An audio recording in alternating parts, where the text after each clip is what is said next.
Assalamualaikum warahmatullahi wabarakatuh. Perkenalkan, nama saya Anissa Valenia Sambutri dari Program Studi Pendidikan Fisika semester 1. Di sini saya akan membahas materi tentang teori belajar bermakna David Ausubel. Kemudian ada 5 poin yang saya bahas. Yang pertama adalah pengertian dari teori belajar bermakna David Ausubel. Kemudian yang kedua adalah jenis-jenisnya. Yang ketiga adalah prinsipnya. Yang keempat adalah penerapan teori belajar. Kemudian yang kelima adalah kelebihan dan kekurangan teori belajar bermakna David Ausubel. Oke, langsung saja. Yang pertama adalah David Ausubel merupakan salah satu ahli psikologis kognitif yang berpendapat bahwa keberhasilan belajar siswa sangat ditentukan oleh kebermaknaan bahan ajar yang dipelajari. Menurut Ausubel, belajar bermakna dapat dilakukan jika siswa menambahkan fenomena baru ke dalam pengetahuan mereka. Faktor utama belajar yaitu apa yang sudah diketahui oleh peserta didik pada struktur kognitif siswa, stabilitas, kejelasan, penjelasan, studi tertentu, dan pada waktu tertentu. Inti dari teori belajar bermakna David Ausubel adalah proses ini akan mendatangkan hasil atau bermakna jika guru dalam menyajikan materi dengan menghubungkan konsep relevan yang sudah dimiliki oleh struktur kognitif siswa. Poin yang kedua, pertama, belajar bermakna adalah suatu proses di mana menghubungkan informasi baru terhadap struktur pengetahuan yang telah dipunyai oleh seseorang yang sedang belajar. Caranya adalah yang pertama, cara informasi atau materi yang diperoleh dari penerimaan atau penemuan. Kemudian yang kedua adalah cara peserta didik mengolah informasi pada struktur kognitif siswa yang berkaitan dengan faktor konsep dan generalisasi yang sudah dipelajari dan diingat oleh siswa. Kemudian yang kedua adalah belajar menghafal. Belajar menghafal adalah suatu proses di mana siswa dipaksa untuk menguasai bahan ajar yang diberikan oleh guru yang membacanya tanpa bermakna. Hal ini akan menyebabkan siswa tidak dapat mengkaitkan informasi yang ia peroleh dengan informasi yang telah ia dapatkan.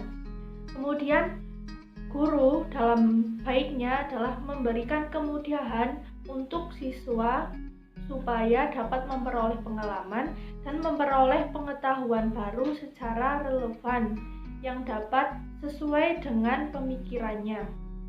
Poin yang ketiga,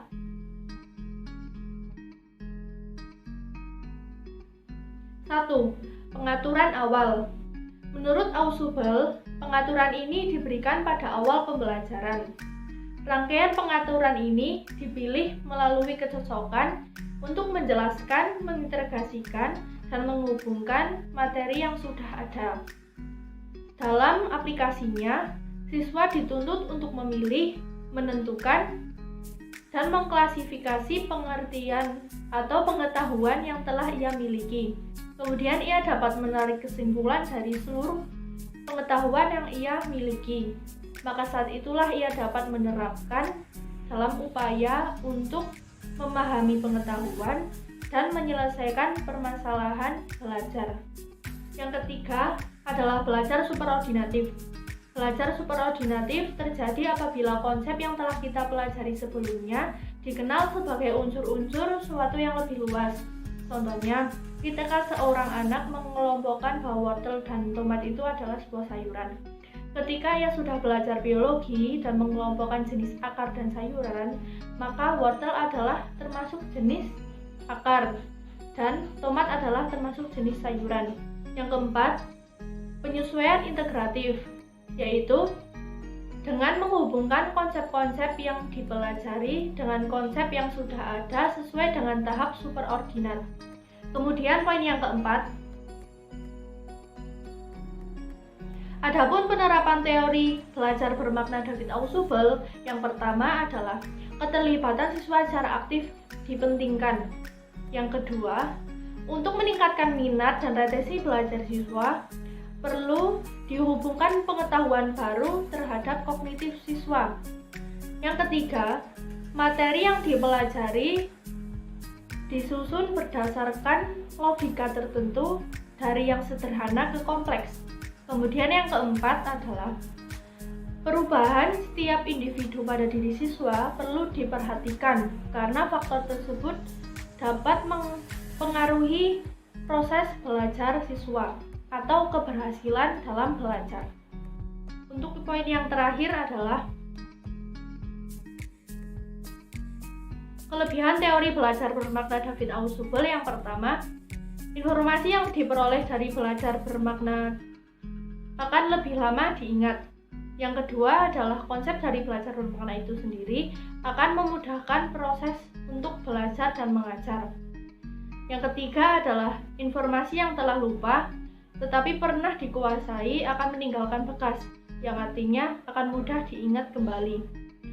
Selain memiliki kelebihan, teori Ausubel juga memiliki kekurangan, yaitu untuk meningkatkan struktur kognitif siswa, terutama pada pendidikan dasar. Menurut Ausubel, akan bermanfaat bila kegiatan dilaksanakan secara langsung. Namun, untuk pendidikan yang lebih tinggi, kegiatan langsung akan menyita lebih banyak waktu. Sekian untuk video kali ini. Apabila terdapat kesalahan kata atau tutur kata, saya mohon maaf. Terima kasih. Wassalamualaikum warahmatullahi wabarakatuh.